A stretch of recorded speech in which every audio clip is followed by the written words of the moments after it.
Howdy folks, I'm a jolly dark-eyed junko, jubilantly jumping over joyful jays! I'm Amber. And here are more joyful jays for us to jump over. Very excitedly, almost jubilantly. They're like playing the bird if it would a leapfrog. Exactly. Let's get started. Alright folks, and our first letter is titled, Am I a jerk for staying in a marriage for 10 years to make sure that I got alimony? My ex-husband, a 35-year-old male, and I'm a 29-year-old female, and we had been married for 10 years. He was the only child of an elderly couple. I have taken care of his mother for my entire marriage since she needed a caregiver. 5 years ago, I found out that he was cheating. We had signed a prenup that said that we would leave with the assets that we had come into with the marriage. I didn't have a full-time job because I had to take care of his mother. I didn't get a salary for my caretaking, but I spent my entire marriage taking care of her and her various health issues. It didn't have a clause against cheating. I spoke to a couple of lawyers, and they said that even if the prenup was thrown out, which it may or may not be, depending on the judge, my husband has an inheritance from his father and can afford to bleed me dry in court. However, the prenup had a 10-year clause. I stayed for another 5 years. Some people choose to stay and reconcile. I chose to stay and make sure that I didn't get messed over. I filed for divorce after 10 years of marriage, and my husband was blindsided. The assets were split down the middle, and I was essentially compensated for the caretaking that I did. He called me cruel and calculating for what I did. He also is scrambling because there's no one left to care for his ailing mother. I told him to use his inheritance to actually get her a caretaker. I have a boyfriend and I'm really happy with my life, but I still get messages from my ex-husband blaming me. Am I the jerk? Alright folks, what do you think? Jerk or not the jerk? Not the jerk. I mean, it's really bogus that OP was forced to stick it out for this much longer when he was cheating and just using her as a caretaker. OP was doing him this massive favor, and here he is like, oh yeah, I'm gonna cheat and not care about you. So I don't think OP did anything wrong. I think OP was looking out for themselves. I mean, 5 years into a caretaking gig, that can be a lot of time investment. I don't think that's enough to say that she wouldn't be qualified for any jobs, but it would be a hard place to start over from. And I guess she made a decision at that point in time, since he had cheated and he was using her essentially as a caretaker, she decided to do this and stay in the marriage until she could actually get out and be compensated for the work that she did. I think that this is a no-win decision that she had to make. If she had left after 5 years, then she wouldn't have gotten compensated at all and would have had to start over from scratch. Staying the additional 5 years, she was able to at least get something out of the marriage, right? And I think that this is just a unfortunate situation. I think that he's acting very entitled, and they could have hired a caretaker at any point in time. Mm-hmm. So I don't know why this fell on OP for the entire marriage. Well, because he just didn't want to spend his money on it. I mean, it's clear that he didn't value OP as an equal partner. She was just there to do things for him. Mm-hmm. But let me know what you folks think. So anyhow, take care and good luck. And Bourbon Bro 1 says, lol, not the jerk. It looks like you got compensated for time served. I suppose the question for your husband is, was it also calculated when arranging meetups with his mistress because he knew his wife would be busy with his mother? Don't marry the boyfriend. Drain that alimony. And Callie0589 says exactly this. I divorced my ex after 16 years of marriage and 2 kids for many reasons, some of which are similar in terms of my sacrifices and his gains. A few years after the divorce, I found out that he also stole tens of thousands of dollars from the marital assets. I struggled financially due to delaying my own education and corporate climb, one of my sacrifices, while he's earning over 6 figures for 20 years because of my sacrifices and support.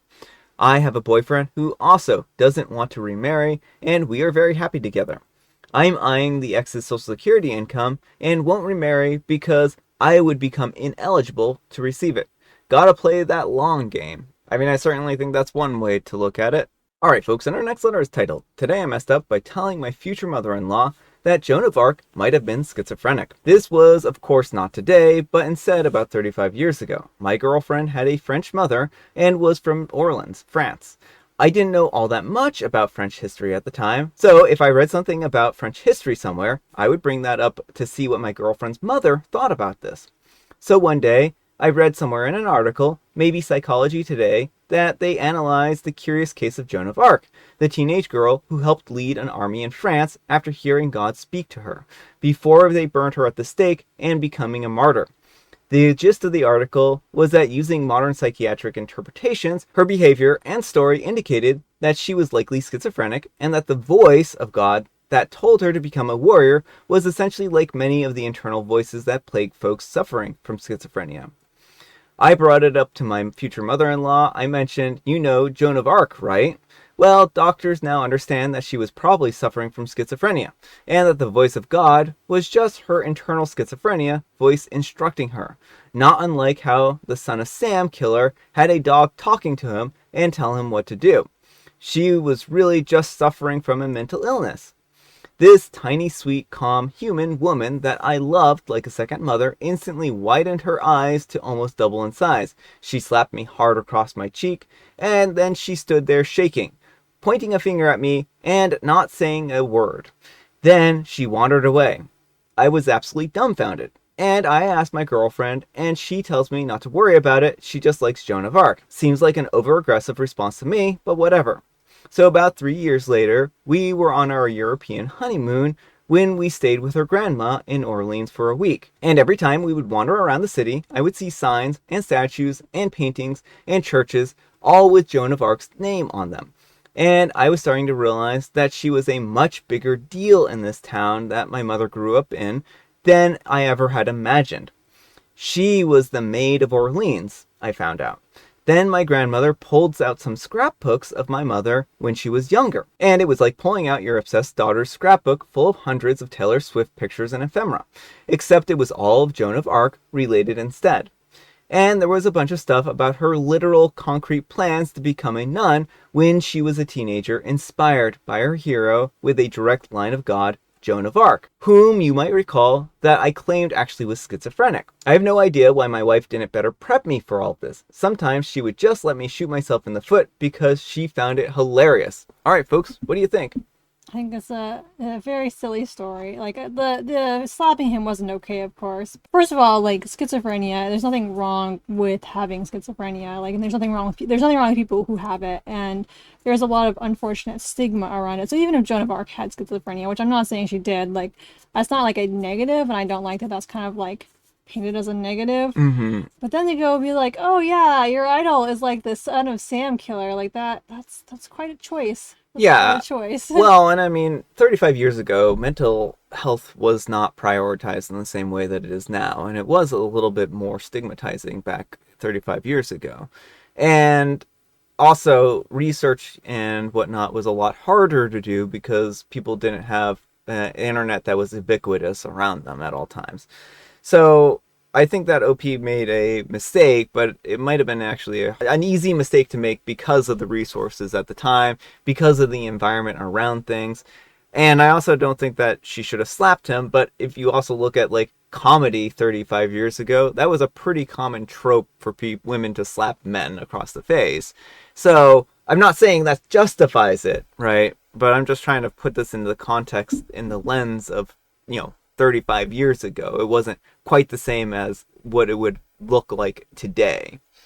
And I think that OP did make some pretty big mistakes here. But again, it's a hard situation because there wasn't the same kind of resources. As for how mental illness is stigmatized, I agree with Amber here. I think that it's part of the human condition. People have mental health struggles.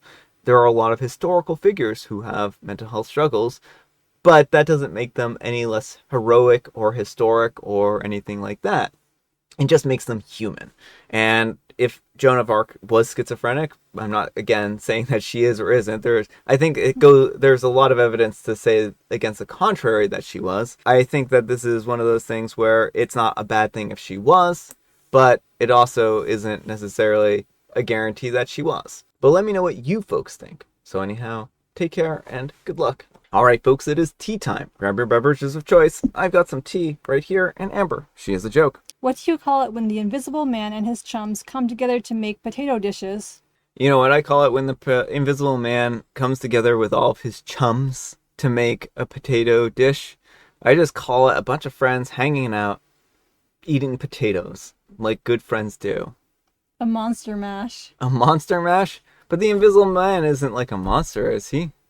I mean, I think he's considered within the realm of monster because it's outside the norm. Like, because there was the Universal monster version. He's like kind of one of those, isn't he? I don't know. I don't know. Let me know what you folks think about the Invisible Man.